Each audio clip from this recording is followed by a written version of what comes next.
আপনারা টাইটানিক জাহাজের নাম শুনেছেন? টাইটানিক জাহাজের 8 গুণ 10 গুণ বড় একটা জাহাজ আছে, আইকন অফ দ্য সি, আমি দেখে এসেছি।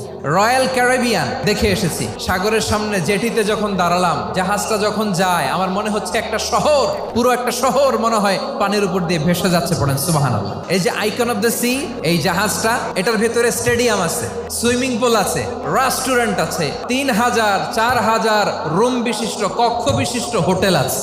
এই সবগুলোর নিয়ে এগুলো চলে সাগরের দোলার মধ্যে, জলোচ্ছ্বাসের মধ্যে। এই সাগরের ভেতরে এই জাহাজগুলোর ভাষায় রাখছে কে?